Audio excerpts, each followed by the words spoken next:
Hi everyone, welcome back to my channel Meenu's kitchen and tips.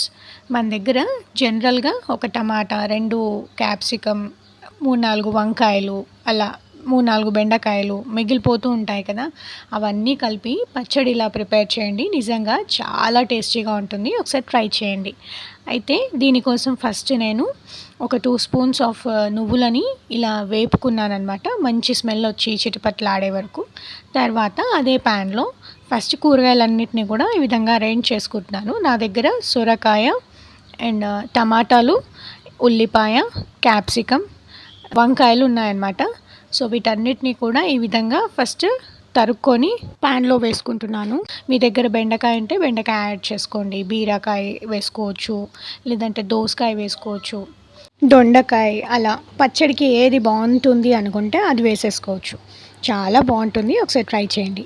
అయితే ఇవన్నీ వేసుకున్నాక మన టేస్ట్కి సరిపడా కారం కోసం పచ్చిమిరపకాయలని కానీ ఎండుమిరపకాయలని కానీ యాడ్ చేసుకోవచ్చు.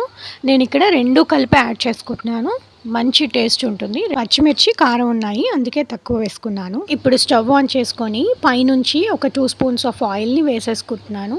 తర్వాత కొద్దిగా ఇవి మగ్గడానికి ఉప్పుని వేసేసి కొంచెం మాత్రమే యాడ్ చేస్తున్నాను. ఉప్పు వేసి ఇప్పుడు మూత పెట్టి మగ్గించుకోవాలన్నమాట. ఈ చట్నీ దోశల్లోకి, ఇడ్లీలోకి, గుంట పొంగనాల్లోకి చట్నీకి బదులుగా ఇది వేసుకొని తినొచ్చు, చాలా బాగుంటుంది.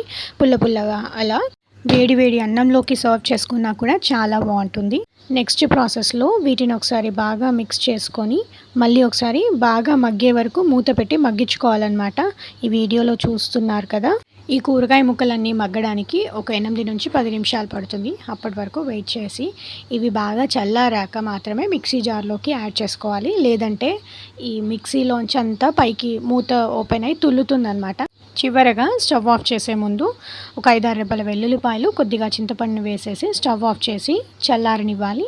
తర్వాత ఒక మిక్సీ జార్లో మనము ముందుగానే నువ్వులు వేయించుకున్నాను కదా, అవి పొడి చేసి పెట్టుకున్నాను, దాన్ని ఒక 2 స్పూన్స్ యాడ్ చేసేసుకుంటున్నాను.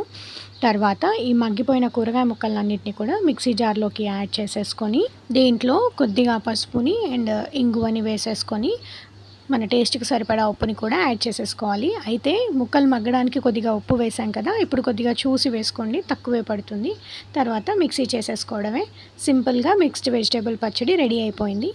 ఈ వీడియో నచ్చితే లైక్ చేయడం మర్చిపోవద్దు. మరిన్ని మంచి మంచి రెసిపీస్ కోసం please like, share and subscribe to my channel Meenu's kitchen and tips.